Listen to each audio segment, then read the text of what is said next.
Okay, so welcome everyone to another session of the virtual Kant Congress with a cosmopolitan purpose. And today it is our pleasure to receive the Turkey Kant Society, who will curate a session on Kant on reflection and unity. The session was put together by Umut Eldin. Thank you, Umut, for this. And will be chaired by Selda Salman, who is associate professor at Kultur University in Turkey. And she has also recently published a volume on Kant and post-Kantian philosophy, very broadly construed. It includes even French, contemporary French philosophy. So it's on the reception of Kant. And it seems to be a very interesting volume. So thank you everyone for joining us. If you could, if at all possible, turn your video cameras on. It would be great. That will give us the feeling that we are all together sharing the same room. If not possible, it's perfectly fine. And after the session, we will have more informal conversations. So you are all very welcome to stay. And without further ado, I'll hand it over to Zelda. Thank you so much, Zelda, and the floor is yours. Thank you, Luis. Welcome, everyone. It's a great pleasure to be among respected Kantians and Kant societies from around the world. As you all know, we are here to commemorate Kant's 300th, it's very difficult to say, but yes, birthday, and to strengthen the dialogue between Kant societies. Therefore, I would like to start with a brief introduction about the Türkiye Kant Society, which is one of the relatively new societies, and I suppose one of the most active independent philosophy societies in Turkey. Founded and still run with the great efforts of Associate Professor Gamze Keskin, who is among us today. Hi, Gamze. We started our activities in 2020. Now the society has over 100 members and 22 candidate members. Since our foundation, the board has organized 43 meetings, 4 conferences, 24 public panel meetings, and published 29 blog articles. In 2023, we started publishing a peer-reviewed journal titled Kant Çalışmaları, Kant Studies in English, which we release in print twice a year with the generous support of Vakıfbank. For the journal, we also publish articles in English with Turkish translations, so we appreciate receiving your contributions as well. This has been a very busy year for us to celebrate the 300th anniversary of Kant's birth. The Türkiye Kant Society organized conferences in 3 different cities in Turkey, including Istanbul, Diyarbakır, and Mersin, respectively titled Encounters with Kant, Kant and Epistemology, and 300 years old Kant. We celebrated Kant's exact birthday on 22nd of April with an online speech by acclaimed scholar Alan Wood, who gave a speech on Kant on moral faith and the place of human beings in nature. You can find the recording of this speech online at our YouTube channel, on our YouTube channel, sorry. We also organized 3 public talks for Kant's birthday in collaboration with the Istanbul Metropolitan Municipality, which we give great importance because we would like to disseminate philosophy to the public. And additionally, we have some upcoming events such as Kant Summer School in Şirince Philosophy Village, one of the precious places for philosophy indeed in Turkey. And we have additional conferences in the fall. I have to admit that the weather is very hot and humid for a Kant speech here in Turkey, even if it's virtual. But today we have 2 distinguished speakers, Umut Eldem and Lale Levin-Basut. Umut Eldem received his PhD from Boğaziçi University with a dissertation titled Kant's Conception of Conscious and Reflexive Judgment under the supervision of Professor Kenneth Westphal. His main areas of interest are Kant's moral philosophy and social and political philosophy, He is currently an assistant professor at Doğuş University. Today, Umut Eldem will present one of the long discussed problems on the unity of reason that has puzzled many Kant scholars. Our second speaker, which will be the first speaker indeed, who will be the first speaker indeed, Lale Levin-Basut, received her PhD in 2012 with a dissertation titled Being and Knowledge, Plato and Aristotle. Her main areas are ethics and epistemology. She's currently an associate professor at Yeditepe University, where she is the chair of the philosophy department. Today, Basut will delve into one of the central concerns of the critique of pure reason, namely the schematism chapter, with a focus on the conceptus reflectantes. She will particularly investigate the possibility of subsumption through reflecting concepts and question their relation to schematism. So thank you very much again for joining us today. Now the floor is yours, Levin. Thank you. Thank you. Thank you very much, Salda, for a nice introduction. Thank you, everyone, the organizers, North American Kant Society, especially like to thank, and also Kant Türkiye for inviting me, all the participants, our colleagues. I'm really happy to see everyone here. I have to share my screen now. I hope it works. Yes. Here we go.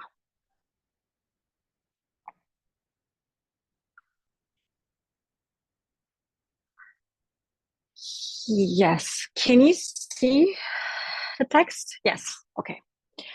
Well, I'm going to talk about schematismus, schematism in English. I would like to begin with a specific reflexio from Reflexionen.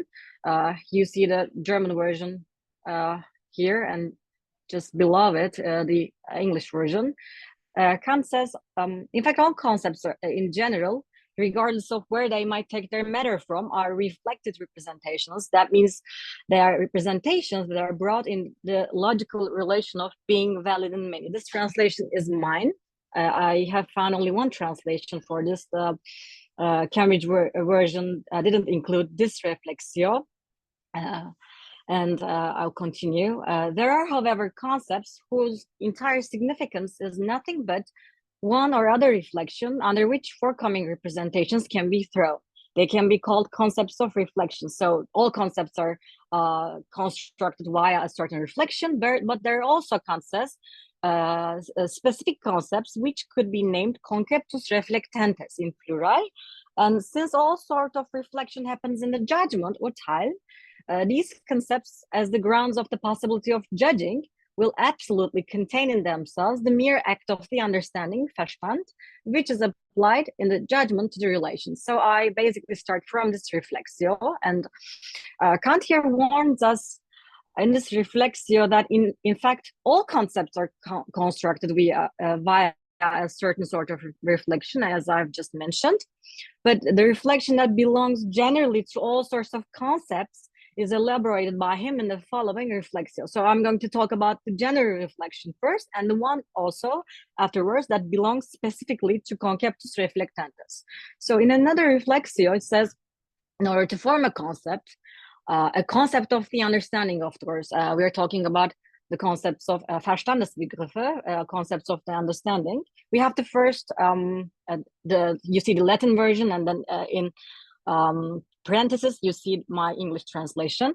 It says you have to do a sort of an apprehension of diverse things first, and then you have to compare with the object to cognition, comparatio mit dem Objekt zum Erkenntnis, and then you're going to do the general reflection, reflexio, consideration of the connection to the unity of the concept, and then you're going to leave out everything that doesn't match, and that's leaving out things means in Kantian terms abstrahieren, and you don't abstract something, Kant says elsewhere.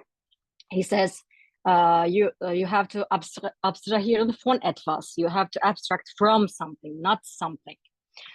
However, though all concepts are constructed with reflektieren, which basically means to be gradually conscious of the representations, that means to hold them together in one consciousness, there is, as Kant suggests, a certain sort of concept which should be called reflectance, in singular, in a more specific way.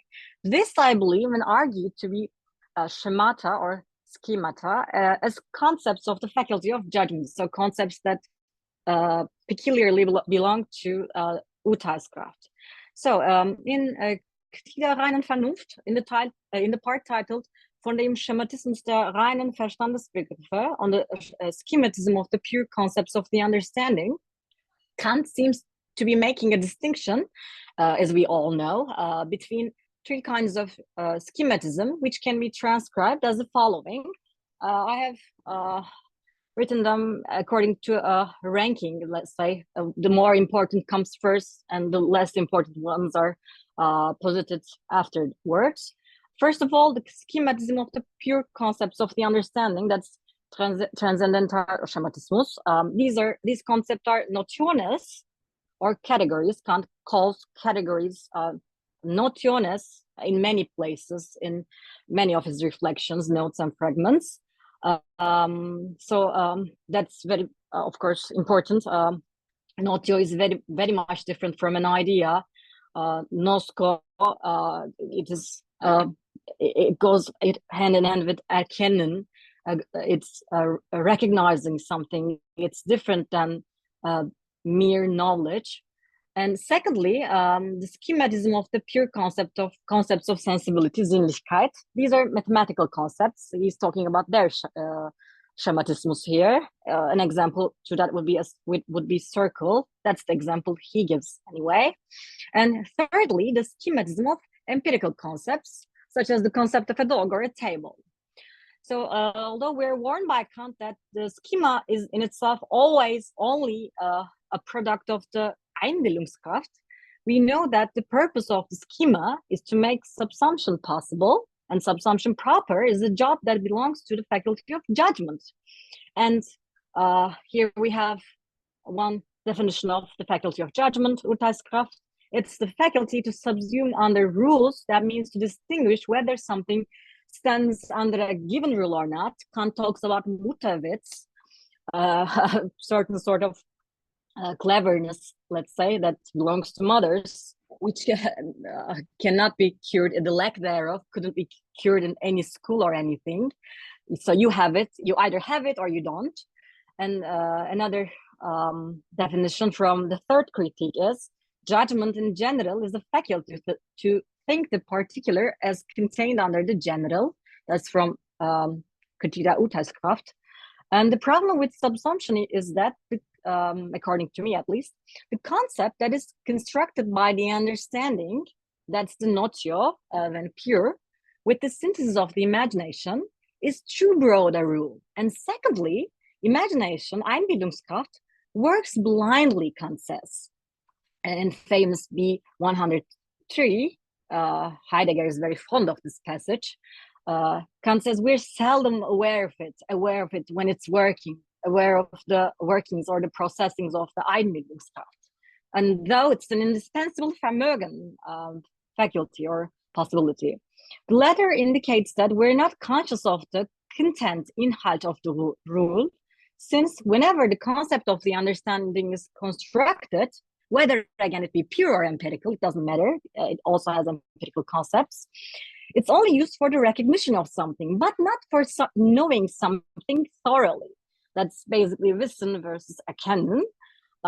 That's the reason why, although we can point out to various objects once we have the concept of a table, for example, we nevertheless feel like we're at an impasse when we are asked, what's the table? That was the famous riddle of Plato. So these are the reasons why we need a mediator between the concept and the object that's to be subsumed under it. If it is the case that the concepts of the understanding, whether they be pure or empirical again, are rules that are synthesized blindly by the imagination, then the faculty of judgment must dig inside these rules and find out what can be thrown under them. This it shall accomplish with the help of a mediator concept that is peculiar to this faculty, which Kant names schema, and which we argue to be a conceptus reflectans. So the faculty of judgment is said by Kant to be either a bestimmende Urteilskraft, determining judgment, or reflektierend, reflecting judgment. It's determining when the rule or what's general is given. It's, on the other hand, reflektierend when it has to find the rule in order to subsume. So it goes in two ways. I believe that Urteilskraft uses both of these functions, namely determining and reflecting together when subsuming. First, it constructs the schema via a certain sort of reflexio, so finds the restricted, narrower rule, which a schema is, and then immediately brings the object under the concept of the understanding via this rule at hand.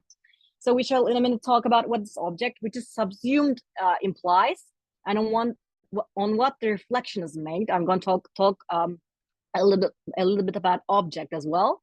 The rule that the Urteilskraft finds seems to be no other than the schema itself, which is described by Kant as, in fact, only the phenomenon or sensible concept of an object in accordance with the category. Thus, we see here that schema is in fact a concept, and in fact one that's sinnlich, and sinnlich, sensible, means related to Sinnlichkeit.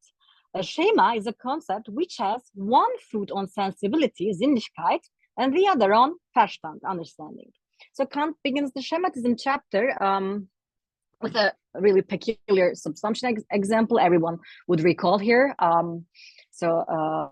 Excuse me for repeating this, which seems at first sight to a considerable degree confusing. He says in Reflexio in Loses Blatt, he says even Herbeck cannot get his head around it. So how can we, right?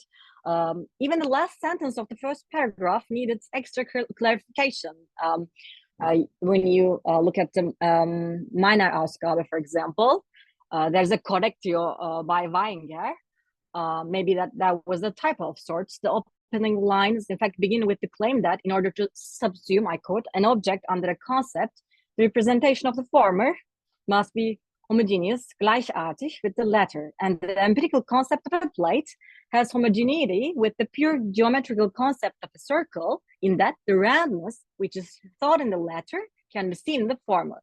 So I do not follow the English Geyer Wood translations version. I follow the German Meiner Verlag Ausgabe, and I also follow Weinger's Correctio. So for instead of ersteren, letzteren, I say letzteren, ersteren. And Kant's example here is the schematism of a pure concept of sensibility, namely circle. What needs consideration at first is that the subsumption here initially takes place between two concepts, but not between a concept and an intuition.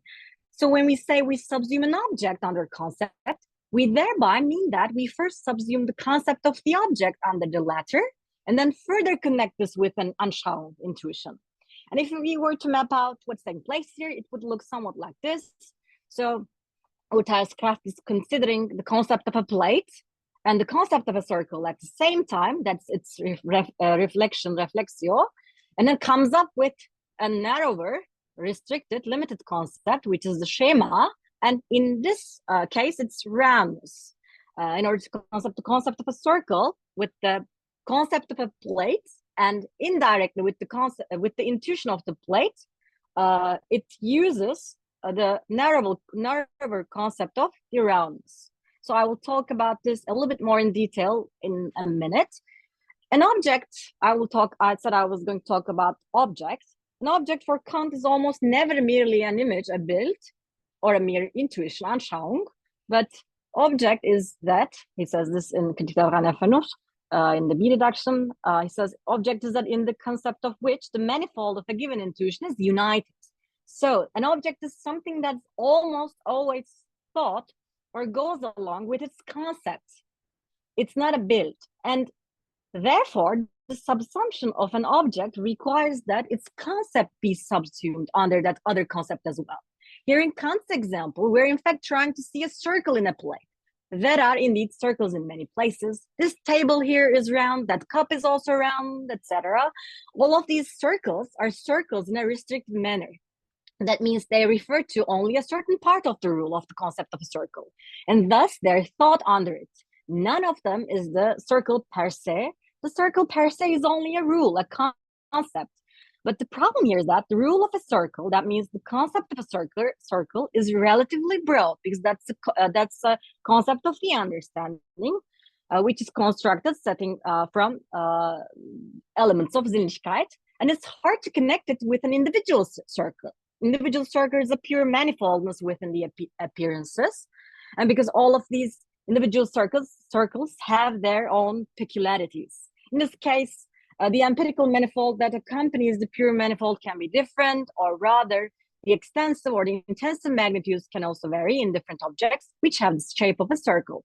In this instance, Urteilskraft steps in and considers überlegen, reflektieren, that is the concept of the understanding, Verstand, and appearances at the same time. And by almost scanning the intuitions, objects, and simultaneously keeping one eye on the concept of the understanding, it reaches a new rule, which is restricted and limited in comparison to a Verstandesbegriff, but nevertheless still retains the feature of being a rule. This new rule or concept, roundness in Kant's example, is constructed by the faculty of judgment via her simultaneous reflection of the concept of the understanding, that means the broader rule in Kant's initial example, the concept of a circle, and the objects, intuitions, and their respective concepts, the concept of a plate, a table, etc., and acts as a mediator when subsuming and is called by Kant a schema. A schema is then both a product of reflektieren of Urteilskraft, reflecting judgment, since it's constructed literally by reflecting on two different things and finding a correspondence of some sort, and Einbildungskraft, imagination, since the building of a concept always inheres a synthesis. And here in this example, the reflection of the Urteilskraft is synthesized. Kant also asserts that with the aid of the schema, we arrange or find a proper image, Bild, for a concept. Das heißt, diese Vorstellung von einem allgemeinen Verfahren der Einbildungskraft, einem Begriff sein Bild zu verschaffen, nenne ich das Schema zu diesem Begriff. The term Bild is used here, first of all, because of the broader connotation it has, for an image might indicate not an actual perception, but one that is constructed by the reproductive imagination when there's no actual perception corresponding to it at that time. For example, you might form different plates in your mind as images when you are not seeing any around and consider them as round objects. That means think them under the concept of a circle. The term Bild or image gives Kant a certain elbow room, let's say, and indicates that subsumption does not require actual objects or a simultaneous sensation. However, when it comes to an actual perception, Kant asserts that images become possible through a schema. So this means that the image we call a line or a circle first appears to us, takes our attention, becomes visible, becomes what it is, when Einbildungskraft and reflecting Urteilskraft pulls out their schema. Since there's no hiatus in the appearances, Kant says this in many places, just like Parmenides indicated almost 2,400 years ago before Kant, saying to on, to hen, being as one, the image we call a line would not be singled out or noticed if it weren't for its schema and its corresponding concept, and I quote, with which it in itself never fully coincides. So I tried to put into a summary here the construction of the concept of an understanding and the construction of the concept of the faculty of judgment. The first ones are notiones, notions when pure, and the second sort of Begriffe, concepts are conceptus reflectans or conceptus reflectantes, peculiar to faculty of judgment. So thus, once the schema or conceptus reflectans is constructed, then bestimmende, determining Urteilskraft steps in and does the subsumption right after the reflecting judgment, or right after the reflecting function of judgment. So there are no two different faculties at work here. So the story with the transcendental schema, which we're going to talk about lastly, is to a certain extent similar, though it needs further clarification. The transcendental, sorry about this. Okay.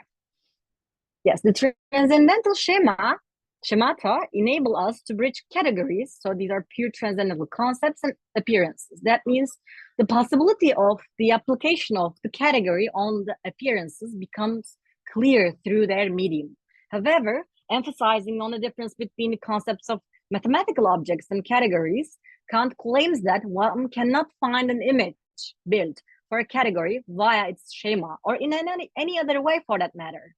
Categories or pure concepts of the understanding are not to be seen anywhere. Where they cannot be brought to images. You cannot point out to a causa and effectus the way you can point out to this line or that dog over there. Categories, unlike other concepts, do not appear among the appearances as images, but something nevertheless corresponds to them, and this something is subsumed and recognized. So I'd like to finish with a letter Kant wrote to Johann Heinrich Tieftrunk, dated December 11th, 1797. Here Kant emphasizes, among many other things, that synthesis of composition of the manifold requires a priori intuition in order that the pure concepts of the understanding may have an object. And these intuitions are space and time. Kant continues. Now there are in fact synthetic a priori propositions, and it's a priori intuition, space and time, that makes these propositions possible. And therefore they have an object, the object of a non-empirical representation corresponding to them. So forms of intuition can be supplied for the forms of thought, thus giving sense and meaning to the latter.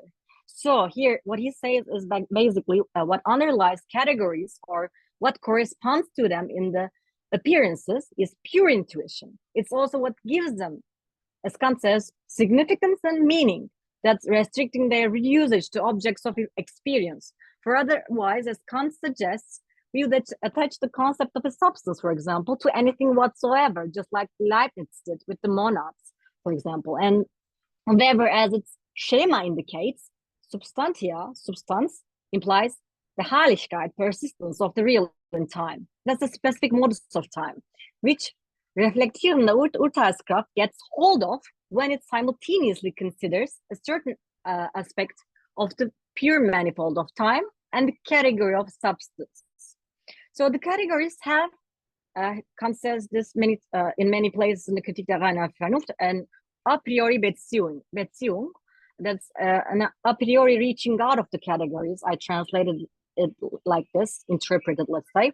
They have an a priori Beziehung to the appearances. That means not only they extend themselves towards appearances without chunking in anything empirical on their way, let's say, but also what they connect to in the appearances is pure or non-empirical. So it goes in both ways.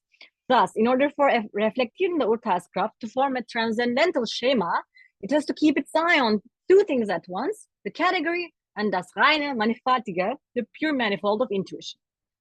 And this it shall do for each of the 12 categories, which are basically broader rules of the pure intuition constructed blindly, that means unconsciously sort of, by the Einbildungskraft and Verstand. And each time, while it performs reflection, namely when it scans the pure manifold of intuition while keeping one eye on the rule that is a category, it shall find new correspondence and thus a new rule which is restricted, limited, and represents only one aspect of the category. The result of these reflections are syntheses that Kant calls Zeitbestimmungen, time determinations, which correspond to different categories. Via these schemata or conceptus reflectantes, categories will finally be connected to empirical concepts via the determining Urteilskraft. So they will be applied to appearances. Or to put it differently, when the reflektierende Urteilskraft finds the mediator rule, it shall perform the subsumption as the bestimmende, determining Urteilskraft.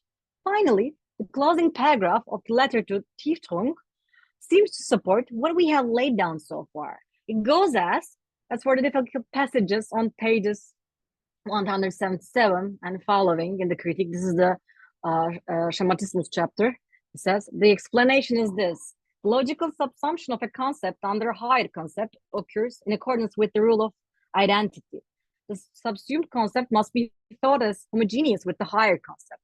In the case of a transcendental subsumption, on the other hand, since we subsume an empirical concept under a pure concept of the understanding by means of a mediating concept, the latter being that of the synthesized material derived from the representations of inner sense, the subsumption of an empirical concept under a category would seem to be the subsumption of something heterogeneous in content. And that would be contrary to logic, he says, if it were to occur without any mediation.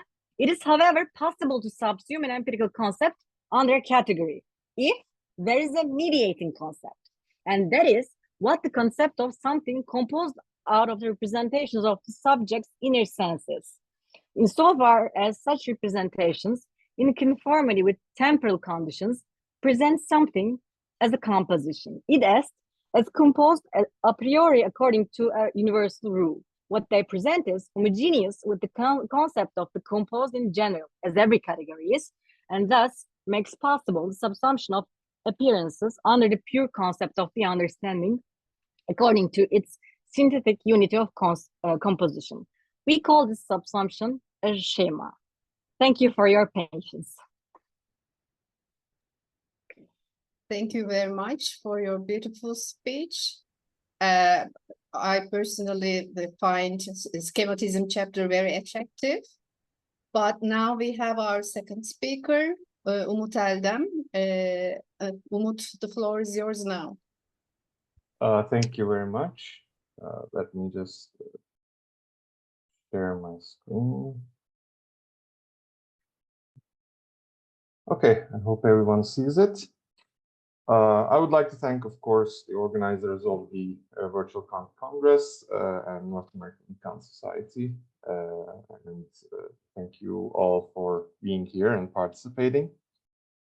I'll be talking, I started working on this problem for the conference that we did in last month in May in Mersin.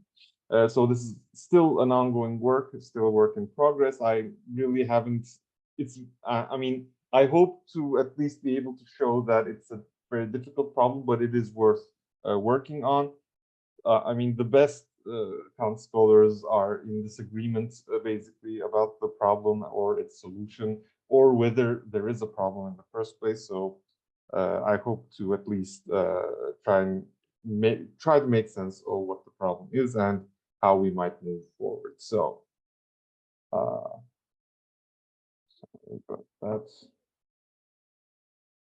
okay. So I'll just go over what the problem is. What do we mean when we say the unity of reason? And then try to gauge whether Kant solves the problem or is unable to solve it, or there's also a discussion about when and where he solves it or tries to solve it, and so on and so forth. Then I'll just briefly say why it's an important problem, why it's a problem that Kant scholars should focus on. And everybody's already focusing on it, so I'm not calling everyone to work on it, because I guess there are already many people working on it. And I'll try to suggest a way to move forward. So what is the problem? The problem is stated in many different places in Kant's works. One of them, of course, and the one that I'll be focusing on, is the first critique. But the problem seems to occupy Kant's mind in the second critique as well as the third critique. So the problem is we have this capacity of reason, and we use it in various different ways. Kant seems to think that there must be a single power of reason, which is used in two different domains. But since these uses in the theoretical domain and the practical domain seem to be very different, like completely different principles and norms and concepts and so on and so forth, how do we make sense of this one single power that is being used instead of just two different powers, right? Why should we say that there's only one single reason rather than saying two different kinds of reason? So this, very interestingly, is very central to Kant's entire critical project, because as it turns out, this is only possible. I mean, the unity of reason is only possible if the cognitions of reason are united in some way, in a systematic way. And this requires the unification of the realm of freedom and the realm of nature. So it's not enough that we have a single power of reason. We also need to be looking at a single nature, which can be understood both from the perspective of our theoretical principles and from the practical point of view. And this, of course, requires purposiveness, right? Because we can't really make sense of nature merely mechanistically, but these are thoughts that Kant really develops in the third critique. But it's already there in the first critique. He does talk about purposiveness, but some scholars think that he has different versions of purposiveness in mind. So in the appendix to the Transcendental Dialectic, where Kant attempts, or that's also actually debatable, whether Kant attempts a deduction of the ideas of reason, whether he thinks that's possible or not, because at one point he says it's impossible to have a deduction of ideas, and then later on he tries to give one. So that's also a little bit complicated, but that presupposition of the unity of reason requires the unity of knowledge and purposiveness in nature to be systematically presupposed to a certain extent in order for that unity to work. Jens Timmerman, in The Spheres of Reason, he wrote a chapter on normativity. He's of the opinion that Kant really didn't think of this as a problem. Why? Because he doesn't really present us a clean solution, right? Like, this is the principle that unifies reason, or this is the power or the idea or the concept that leads us to the unification. That's why it's a problem in the literature. We're trying to make sense of what Kant meant by saying that there must be one single power and that must be unity. But he doesn't really present us a very clear theory or a clear way of how to reconcile these different of reason. And Timmerman says, well, one reason for that might be Kant didn't think of it as a problem, he just assumed it. And there is a certain solution to the problem, and that requires purposiveness in nature guaranteed by an intelligent being, that is God. So there's also that kind of view. So it's not really a problem, it's just an assumption that Kant has. But a lot of the literature is of the opposite view, saying that it is a problem and there are solutions to it. I'll get to the solutions in a minute. And an interesting side point, but I think might be a very fruitful discussion, is that whether the problem is a theoretical problem concerning the nature of reason, or whether it's a practical problem, because the answer or the solution to the problem is going to in some sense concern our practical ends, and especially the highest good, as we'll talk about that more in a minute. So the nature of the problem seems to encompass not only our mental powers, but also our understanding of nature as purposive and as presenting some sort of systematic unity. Now, did Kant solve the problem? What did he think? Well, in some places, he seems to be very confident, especially towards the end of the first critique. He seems to think that he did solve it. And he says, this is the passage on, there are two areas of legislation, one is nature and one is freedom, but ultimately they can be presented in one entire system. But when we look at the second critique, he says, well, maybe someday we will gain insight into this unity of reason. So that seems to suggest that there is a way forward possible, but we haven't been able to find it yet. So Kant's own view of the problem is also very complicated. Now, a lot of scholars think the solution to the problem of unity is developed in the third critique by reflective judgment, and Kant himself does dedicate a considerable amount to this theory, and he seems to be of that same opinion as well. So this is Paul Geyer's and Heiner Tam's view that the problem, of course, begins with the first critique, but its solution has to wait until the third critique. So and there are they don't agree that the theory of reflective judgment is the answer, but they do agree that the third critique is where Kant solves it. So the purposive unity of nature guaranteed by an intelligent and wise creator is the solution. So this is what is required for the unity of reason. Pauline Kleingeld is of this opinion. L'AIP, in her recent work on the architectonic of reason, is on that opinion. So the general consensus here, even though their offered solutions are different, the general consensus is the problem starts with the first critique, but its solution only comes at the third critique.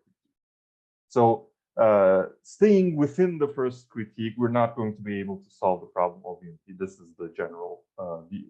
But of course, there are other views, and I want to be more, I'm not want to be, but I want to show that it's still possible to maybe offer some kind of a solution in the first critique. So that's the position that I will try to argue for. And the most classical example of that, I think, is found in Nora O'Neill. But that also seems to require some of the, at least it seems to require the groundwork and the second critique as well, but that's also debatable, as I'll try to show. But at least from Nora O'Neill's perspective, somewhat of a simple solution, but I think it makes a lot of sense, since Kant is of the opinion that the practical use of reason has primacy over theoretical. It's one of the chapters in the second critique is named just that, so this is not really a matter of debate for Kant.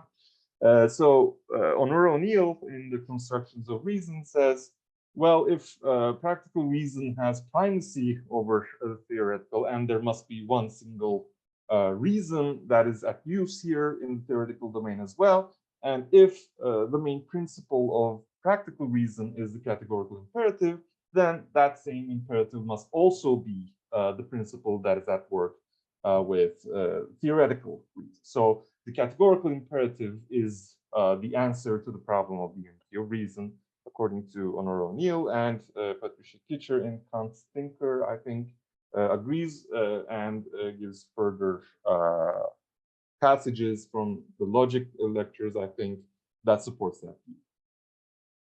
There are other more recent works on this problem as well. Ernst Thornton has written an article arguing that the deduction of ideas, this is the appendix part to the transcendental dialectic, the deduction of ideas is an argument for presupposing the unity of reason. So his view is that Kant does give us an argument, and that argument allows us to presuppose a unity. So he's not really trying to give an argument that shows how that unity is possible, but rather his interpretation is that the unity of reason, we are allowed to presuppose the unity of reason because of the plan or the project of the first critique. And Carl Schaefer also recently wrote a book-length investigation of this problem, and he argues that in order for that unity to work, we need to think of the unity of what he says comprehension in Kant and autonomy. So that's another way that he puts forward. But that also requires, of course, the significant writings of the on moral philosophy for Kant. So why does it matter? Well, Kant thinks, of course, it matters. I have some quotes from the first critique. He says, the law of reason, which requires us to seek for this unity, is a necessary law, since without it, we should have no reason at all, and without reason, no coherent employment of the understanding, and in the absence of this, no sufficient criterion for empirical truth. So this unity of reason seems to be pretty important and pretty central to Kant's entire epistemological project. Again, in order, therefore, to secure an empirical criterion, we have no option save to presuppose the systematic unity of nature as objectively valid and necessary. Well, this seems to be a lot of presuppositions for the scope of the first critique, because in the first critique, of course, as is well known, Kant is trying to limit reason from going beyond the sensible, but this passage here seems to bring us right back into certain presuppositions that seem somewhat critical or somewhat seems to go beyond the bounds of experience. So the transcendental presupposition, as Thornton describes it, the unity of reason is a further condition for the possibility of systematicity of understanding, on top of the application of the three more specific ideas of pure reason, which are soul, world, and God. And so on top of that, we need this further presupposition as well in order for the entire system to work, basically. So it's a pretty central doctrine. Now I have this quote from EP's work, and she uses this in her book as well on the architectonic of reason, but she also has an article dedicated to this problem. So as I mentioned before, her perspective is that the solution can only be found in the third critique, because it is there that Kant introduces a new understanding of purposiveness. This is not purposiveness as design, but rather purposiveness as normativity. Let me just quickly read it.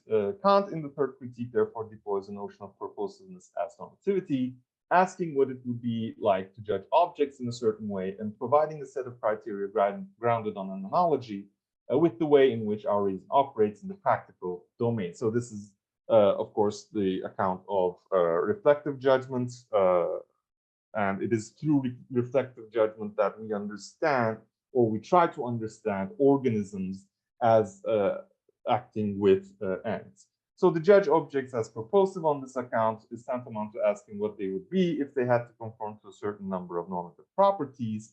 To ask how the object is meant to be, notes that on this account, purposiveness is entirely separate from the idea of design. We do not need the latter to be able to think about the former, whereas she thinks in the first critique, we can only think about purposiveness as design.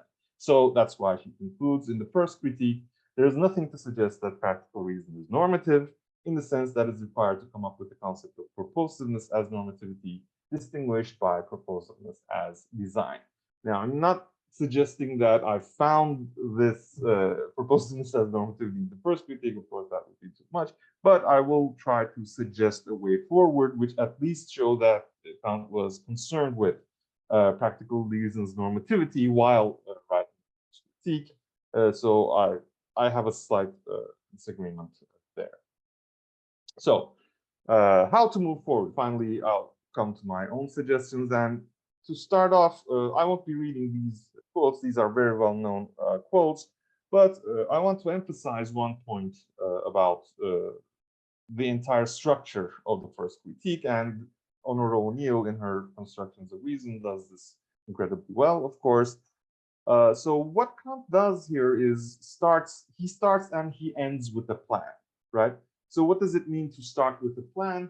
Well, without a plan, we're really lost, right? We need to start with some presuppositions. We need to start with some goal in sight. Otherwise, he says, accidental observations made according to no previously designed plan can never connect up into a necessary law, which is yet what reason seeks and requires. So in order for our rational inquiries to work, we need to have a solid plan.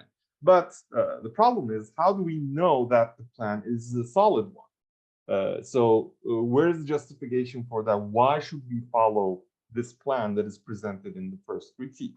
And Kant says, well, the plan hasn't ended. He just prepared us for doing philosophy. So there are a lot of passages in the first critique which says this is just a preparatory work, and we still need to enact the plan in the specific domains, and that's what is going to be called metaphysics. Right? First critique is not a metaphysics, but later on he's going to go on to write the metaphysics of morals, and so on and so forth. So this is not really the end, but this is the suggestion of a plan, so to speak.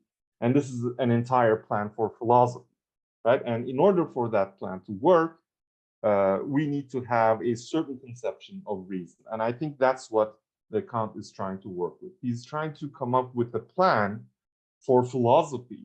And in order to enact that plan, we need to have a certain conception of reason, which is better than the rivals or better than what Kant had available during the 18th century German philosophical literature. And what is important here, I think, is that what provides unity here to the plan is one single goal, right? So let me read the second quote. What we call science, whose schema contains the outline and the division of the whole into members in conformity with the idea, a priori, cannot arise technically from the similarity of the manifold or the contingent use of cognition in concreto for all sorts of arbitrary external ends, but arises architectonically for the sake of its affinity and its derivation from a single supreme and inner end, which first makes possible the whole.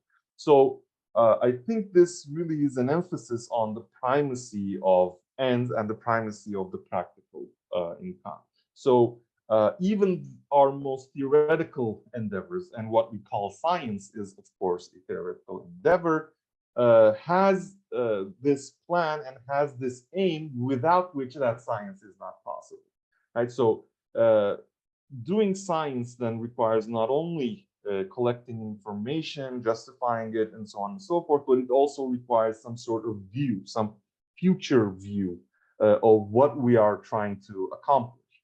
And our singular and disparate uses of our reason only make sense when put into that background of the plan and of the end in sight. And here we come to a concept of reflection. And I think reflection here, and I'm not going to get into the details as Lerin Basut got into. I'm only trying to derive the point that I wish to make, which is that normativity is already there in our acts of reflection. So reflection, Kant says, is the state of mind in which we first prepare ourselves to find out the subjective conditions under which we can arrive at concepts. And I read this as a concern for making the correct kind of judgment is integral to my use of the power of judgment. What this means is, as I'm judging things, I'm also concerned with judging things the right way, right? Because that's how I'm able to criticize myself or others, because I need to be aware, at least implicitly, of certain norms or principles which show or guide me to make the right kind of judgment in the right circumstance, and by deliberating on the right and relevant pieces of information that I need for judgment. And Kant says all judgments require reflection, right? So perhaps one lesson here is that, and I think Hoja also mentioned this, we can't really separate out types of judgment according to determining and reflective, because they do involve both in a certain sense. So I'm trying to determine something, I'm trying to subsume something under a certain rule or a concept, but I'm also trying to do that in the correct way. That's also implicit in my use of the power of judgment. And that already shows that this act of judgment is itself normatively constructed.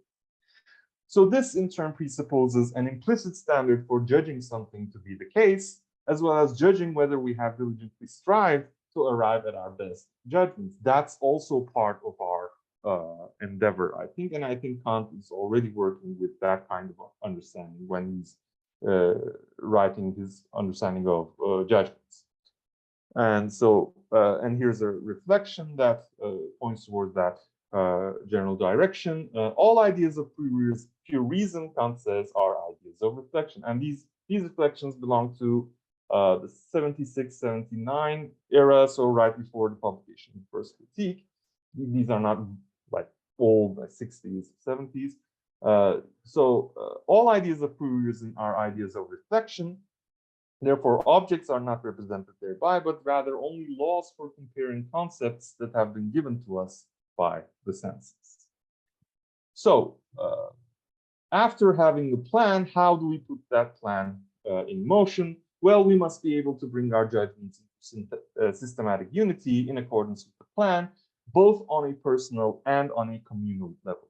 And we couldn't really be able to do that unless we recognize some standards for judging, right? Judging correctly, and of course, allowing others to criticize and judge our own judgments, right? So this is both a personal endeavor. I have to self-correct, right? I have to self-criticize in certain respects, but it's also a collective endeavor in that we need to check whether each of us are doing our best to reach our best judgments.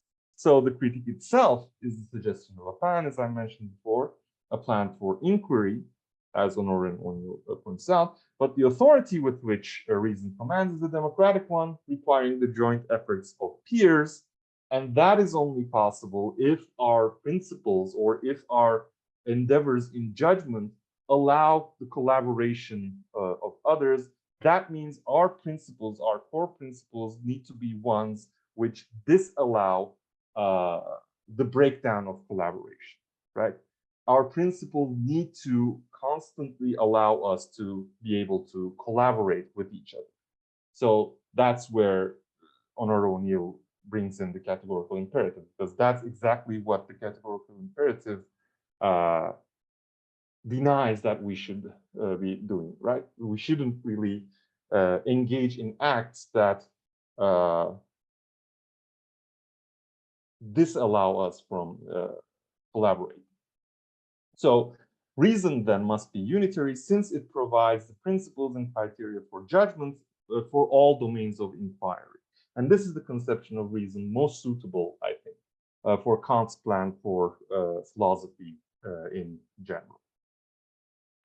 So I'll end with another reflection, which I think is important to my purposes. On the one hand, one small point that Kant makes is that it is impossible to prove the absence of processes. So while it might not be possible to prove the systematic interconnectedness of nature with what we have in the first critique, it's also not possible to prove otherwise, right?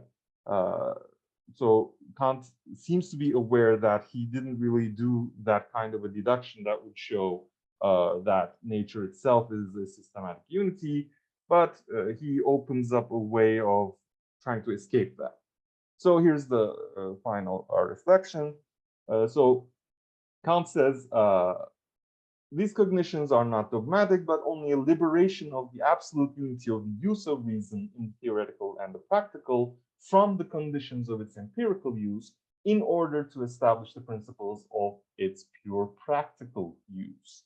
This is again from the late 70s, right before the publication of the first critique. So he is, I think, working with the idea that there is some pure practical and normative use of practical reason. Reason is free from the conditions of sensibility and must be so. In the practical, the continuation of the function of reason up to complete unity beyond the restricting conditions of sensibility. And this small later addition points to another point, maybe found in Dieter Henry's discussion of this problem. The concepts of the unity of reason, of the absolute whole or ground, cannot be represented in concreto in accordance with conditions of empirical cognition.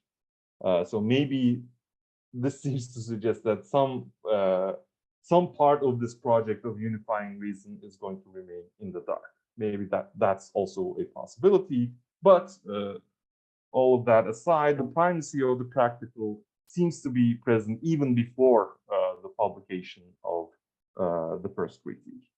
So thank you all for listening. Thank you very much, Umut Aldan, for this well-constructed presentation. Now we have 30 minutes, almost 30 minutes of Q&A session. I see a lot of people clapping, but Stelios Virvidakis is raising his hand. Hello from Athens, and hello to Turkish friends. As you know, I have connections with the Turkish philosophical community since many years ago, and I'm glad to see Turkish friends. Let me say that what I found quite interesting is that both talks emphasize the notion of reflection to an important extent and drew attention to this idea that is not, studied so thoroughly, I think. I have a question for Umut.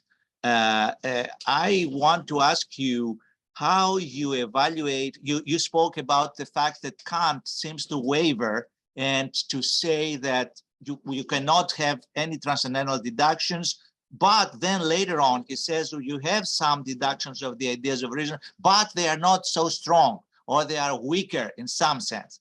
And so I would like to ask you about your own methodology or the arguments you have been using all through the presentation. I mean, I noticed how often you use the expression, this is a condition of possibility of this and the condition of possibility of that. So, I mean, it sounded quite transcendental, so to speak.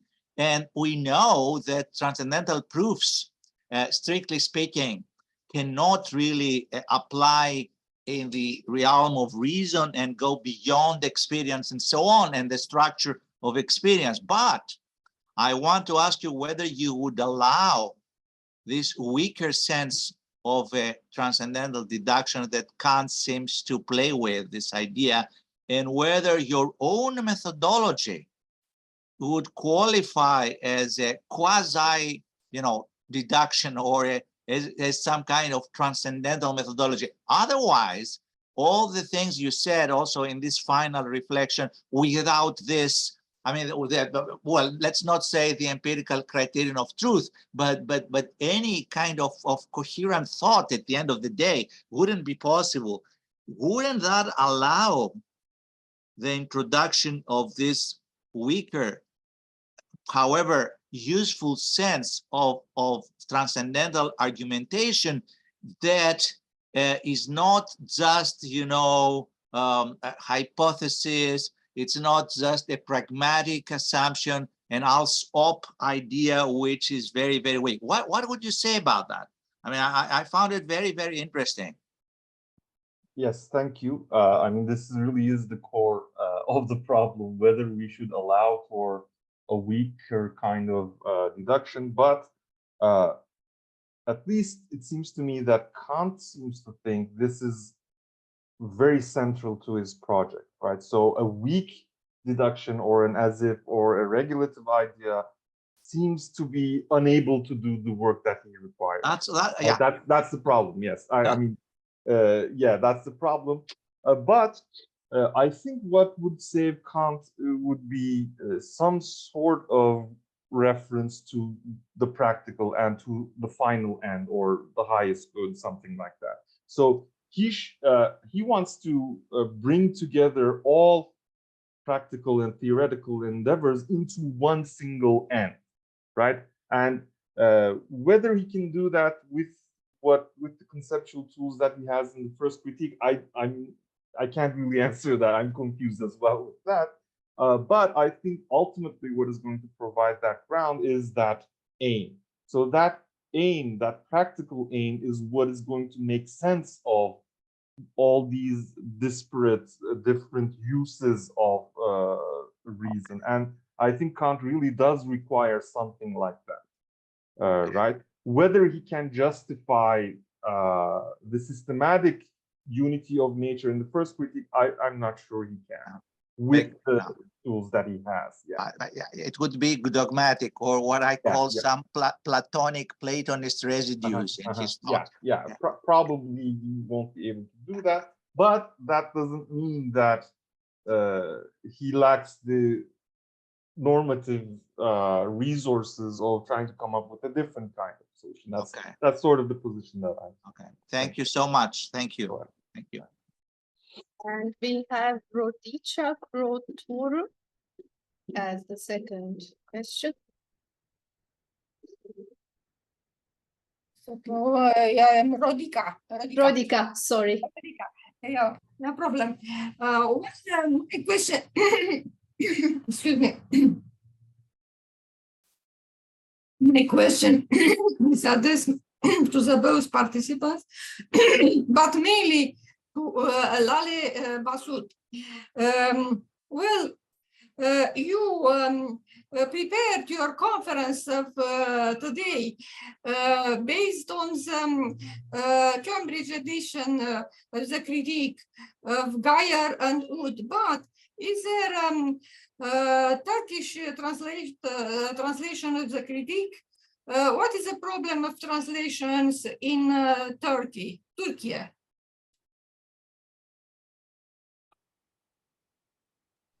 My problem. Would you like to go ahead, or should I start? Would you like to go ahead? Okay, I'm starting. Thank you for your question. Well, I basically used the German originals because this was going to be a talk in English. So I translated some parts as I had the time. And I think 20% of all my quotations were Geyer and Wood translations. And the second part as to the second part of your question, yes, there are some translations, but there are certain problems, such as we sometimes happen to or tend to forget the Latin background of some of the Kantian concepts. He had many Latin terms when he was using certain concepts, such as Anschauung, for example. This is translated into English as intuition, but Intuition, it's not intuition. Yeah. In Romanian is the same, intuition. Yeah. Yes, but it comes from Latin intuebar. So when you only read the English text and when you base all of your work on the English text, then it comes up as a problem because you forget the Latin background and it becomes very much everyday in the sense of the term intuition. So this might be one of the problems that I see, but let's see what Mutoja is going to say about this. Thank you. And this is a problem of the Latin background of Kant's works, of Kant's terminology, that you have no translations in Turkey. So it's difficult to make the transition from Latin background to another type of language, that it's Turkish. No, I think so there are great translations, but some of them, or in some translations, this is an aspect that seems to be left behind, I guess. That might be a problem. So, but when you translate 18th century German into Turkish, you can pretty much express yourself very clearly, in fact, if you put your head into it. I don't know what I was going to say about this, but if you put your heart and mind to it, I think there are some good translations. There are some great translations, for example, from the Turkish Philosophical Society, translations made in the 70s, 80s. There are great translations. So there are different examples, let's say. Thank you. And now we have Karin de Boer. Karin. Okay, thanks. Yes, so I thought that both papers were very interesting. I would have different questions, but I'll limit myself to one question for Umut on unity of reason.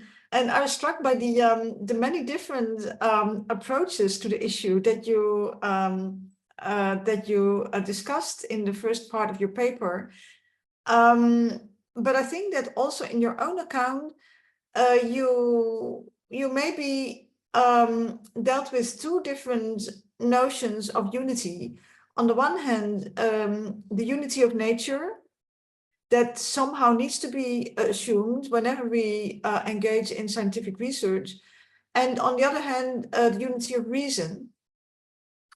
And I had the impression that for Kant, also according to your interpretation, the unity of reason concerns the very capacity of the human mind to act and think according to principles, yes, or to produce the principles according to which we both act, think, and cognize. But it seems to me that that maybe part of the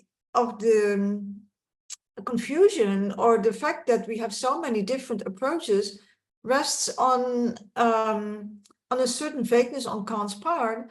But so I just wanted to ask you, do you agree that we should distinguish at least between, you know, the unity of nature that we must presuppose, and on the other hand, the unity of reason per se as the capacity to produce principles and the capacity to act according to these principles.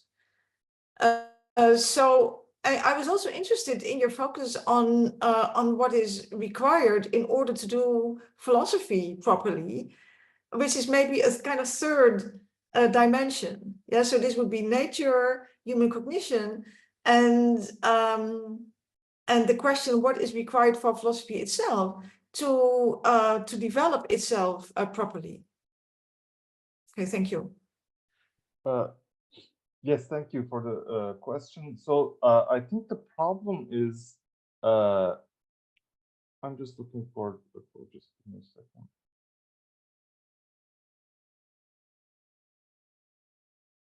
So the problem, I think, is with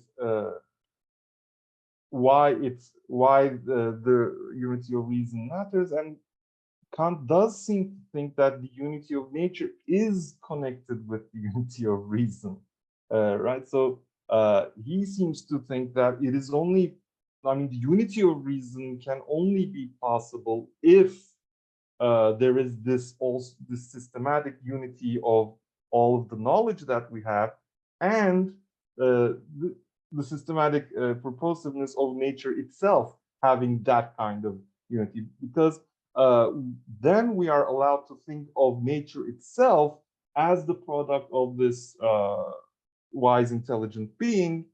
And then, I mean, then our own reason is modeled on that. It's just a weaker version of that, something like that, he says, I think, in the first critique. So he seems to think that making sense of systematic unity of nature is required for making sense of the unity of reason. I'm not clear what that connection specifically is, but he does seem to think that they are connected. That's why there's so much discussion about purposiveness in nature with regard to the unity of reason. So in the first instance, they don't really seem to be connected, and maybe that would be a possible solution to the problem as well. If we can really distinguish these two claims and these two requirements, then that would, of course, make our job easier. But Kant seems to think that they are connected. So that's why I think there are many different ways of trying to reconcile these two requirements. So that seems to be the problem. Okay, Zelda, can I ask a small follow-up question? Yes, I guess, because we have just one more question waiting. Okay. If it is okay with you, Pravin Karyan. Yeah, okay, thank you. So would this, in a way, allow for a kind of quasi-naturalistic interpretation of Kant's work? Because then the idea is that we posit the unity of nature, and in terms of its purposiveness, and then we somehow interpret ourselves as being part of nature and of acting purposive, insofar as we are simply one particular way in which the purposiveness of nature itself is being enacted. You see what I mean? That we I don't see how that would be naturalistic. Well, because it means that we interpret ourselves as somehow doing what nature itself is also doing. Yes, according evidently to our own projection. Yeah, I see. I mean, I can see that this would close the gap between what human beings are, what sort of beings we are, and what sort of thing nature is. But I still don't see how this could be naturalistic, because to my mind, naturalism seems to require naturalism seems to disregard this idea of purpose in nature. That's why so could a naturalistic account allow for purposes in nature? Then that would work, but I'm not sure it would. That's my Okay, so thank you. Yeah. And Previn Karyan. Yeah, thanks, Sandra. My question is for Lale. Lale, you were talking about the schematism, and your main focus was on judgment and the work of judgment as a subsumption to rules. Usually the schematism is about the role of the imagination, the faculty of the imagination, and the work of synthesis. So the first question was, what is the difference? Well, what do you think synthesis is? What is the work of synthesis? If judgment appears to be doing all of the work and it's doing the subsumption, so what is synthesis then? What is left of the imagination and synthesis? And the second question is, what's the difference between judgment and understanding? Because they are both involved in the concepts uniting with the manifold. So what is judgment doing that the understanding cannot do?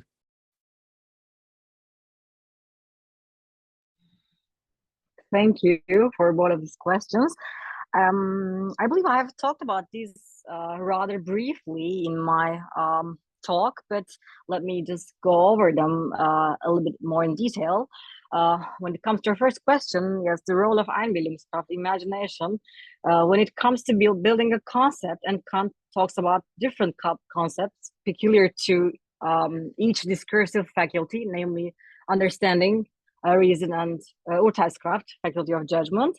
And in order to construct or form a concept, you have to make a synthesis. So that's where the role of Einbildungskraft, imagination, comes in. So if there's no synthesis, if you do not synthesize, then you cannot form a concept, you cannot build a concept. So it's not only a reflection of different things, or the reflektierte Urteilskraft.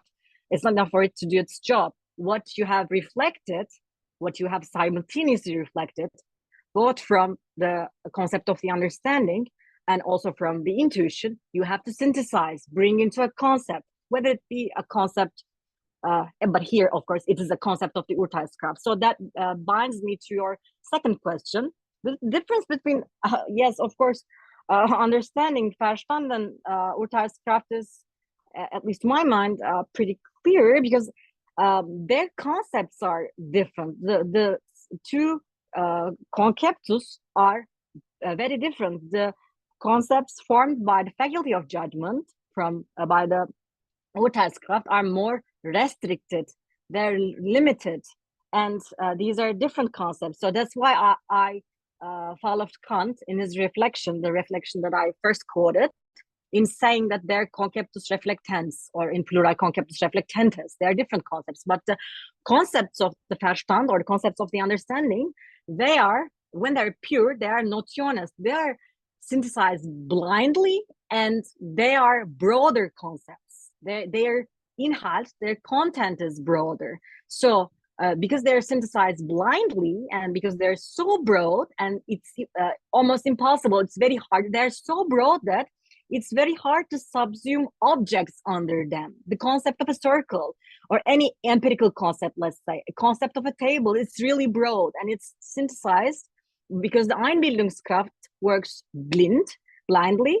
They're synthesized blindly.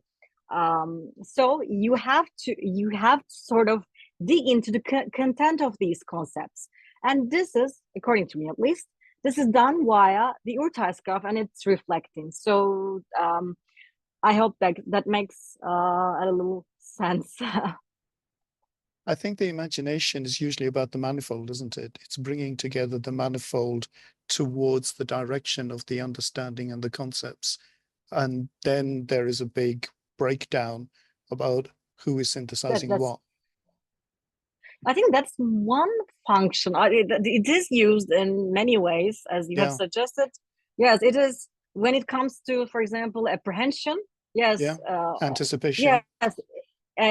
Yes. But where he says, for example, in B103, the passage I quoted, and Heidegger likes very much also, I said, he says, there's a difference between Begriffe bringen und auch Begriffe zu bringen. Yeah, to bring to concepts and to bring other concepts. This bringing to concepts, I believe, could be interpreted as creating concepts, building concepts. So Einbildungskraft turns these elements, of course, I haven't talked about that side of the work that it's doing. Of course, bringing the manifold into a certain synthesis. It synthesizes. That's what it does. Yes. And the materialist, the manifold, but whether it be the pure manifold or the empirical manifold, of course. But since it was way beyond my scope here, I didn't talk in much detail about it. But thank you very much for asking this. Thank you. And the next question comes from Laura Pellegrini. Hello, everybody from Buenos Aires. I have two questions. The first one is related to the first talk, and it's in relation to the concept of reflection. And I would like to know your opinion on how the concept of reflection and also of abstraction and comparison work for pure concepts of the understanding, because it's very clear to me how it operates for empirical concept, but sometimes it's complicated to understand how it works for pure concepts. So I would like to know your opinion about it. And the second question is for both of you. And I would like both of you introduce the concept of reflection. So I would like to know like the dialogue between these two types of definition. And more specifically, if you consider that there could be like two definitions of the notion of reflections playing there. On the one hand, a broad concept of reflection introduced in the first talk that applies for all concepts, and then maybe a narrower sense of reflection introduced in the second talk. But I'm not really sure about it, so I would like to know your opinion. Sure.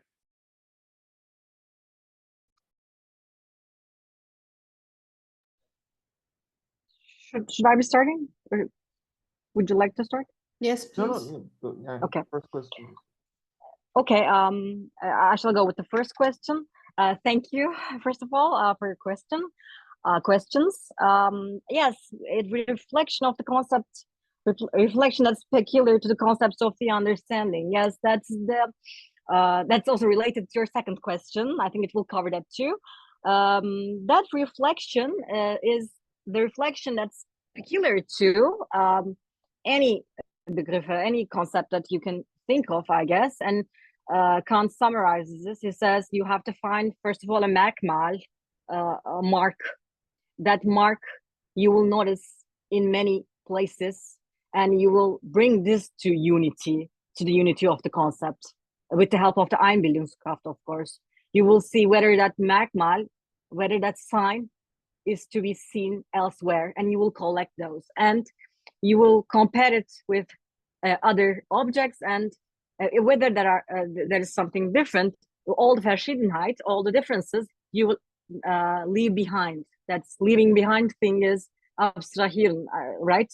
Abstraction in Kantian terms. So that's the broader reflection, but the narrower, in a narrower sense. So in the reflection is when it's used in a narrower sense, it's used, at least that's how I understand it, it's used in order to build the concepts of the faculty of judgment. So, of course, this is also a reflection, and it also covers the broader sense. But here, there is an emphasis, and that emphasis is this: you have the focus of the Urteilskraft is on two different things.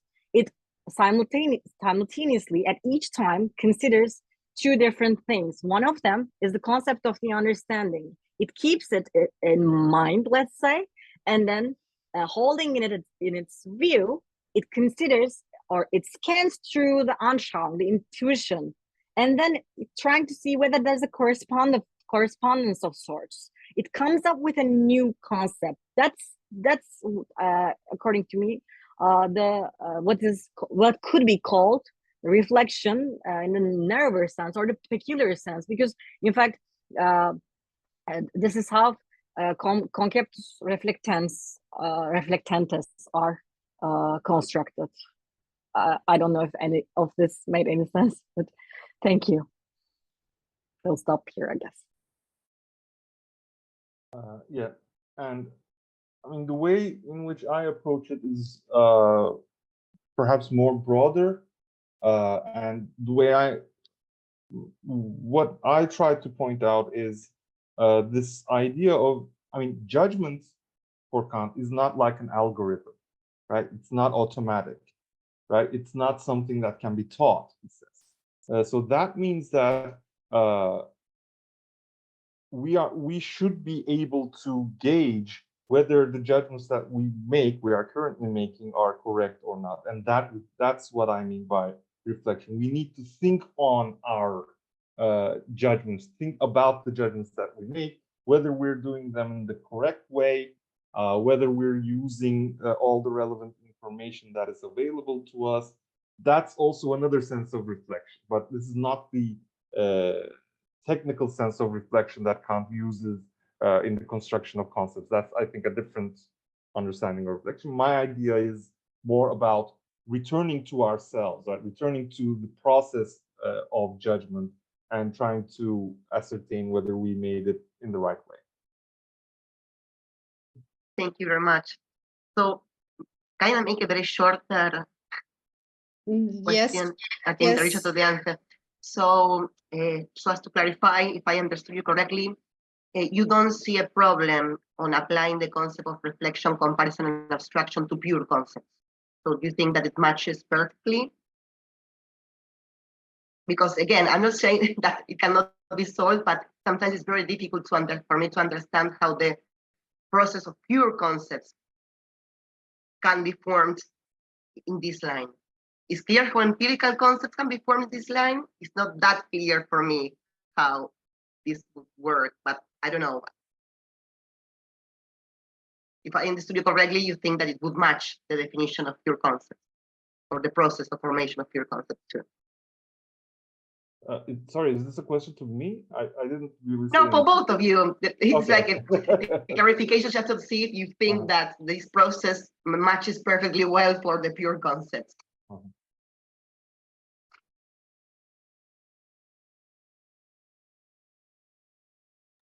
Okay, now we have Hasan Bülent Gözkan. Bülent Hocam. Hocam means in Turkish, professor. Thank you very much for both speakers. My question is to Umut. Maybe it's not a question, rather just a remark maybe. Umut, you didn't mention the transcendental unity of a perception.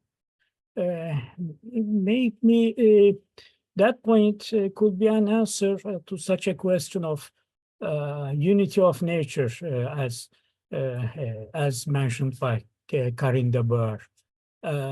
What do you think about that? I think that's a solution to a different problem, and I think that's usually considered a stronger point that Kant made, because the unity of a perception seems to be necessary for experience itself, right? It's one of the basic conditions, and it has its own. For the unity of nature, the concept of unity of nature, it is a necessary starting point, let's say. Okay, I haven't seen this in the literature either, because these. At least Kant doesn't seem to think that these are related, the unity of a perception. So the unity of a perception is there to make sure that all of my experiences belong to me. They're the experience of the same I think, or I. And that's a requisite for experience itself. But unity of nature or systematic purposiveness in nature is not really that kind of a condition. We can have our experiences without that presupposition, I think. But Kant's problem is we can have that experience, but it wouldn't really add up to a systematic science of nature unless we have that presupposition as well. So unity of apperception provides the condition for our singular experiences, but I don't think it grounds anything like the purposive unity of nature. So I don't see a way from that concept to the unity of nature problem.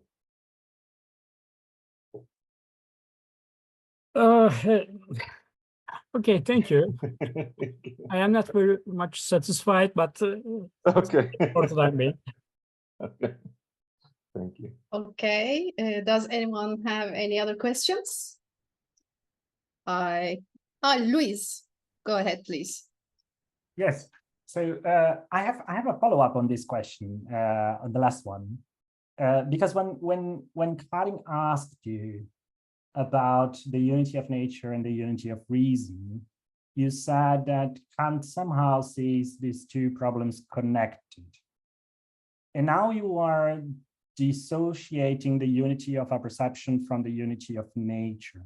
So you see a clear distinction then between unity of consciousness and unity of reason. Is that what you mean? Yes. Yes. Yeah.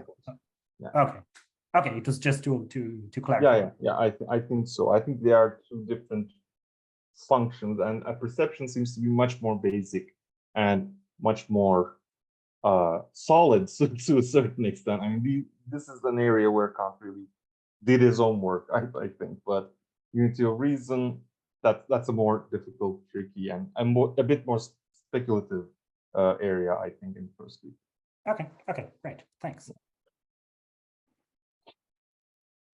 And I don't see any other hands. So it means that I am closing this session. Thank you very much for being with us today. Thank you, our speakers, and thank you, Karin and Luis, for organizing this wonderful event. I can just say good evening. Yes, but before everyone goes. Oh, sorry. Yes, before everyone goes, so I also wanted to remind everyone that we will keep open the Zoom meeting. Yes, so if you have a bit more time and further questions, please stay with us. And thanks everyone for a wonderful session. And I've just posted the schedule of the future sessions, and you're all welcome to join us. It was a wonderful session, two truly excellent talks. Thank you so much. Thank you, Umut, for putting this session together. And thank you, Selda, for chairing it. It was really nice. And see you next time. Thank you. Thank you. Good night. Unfortunately,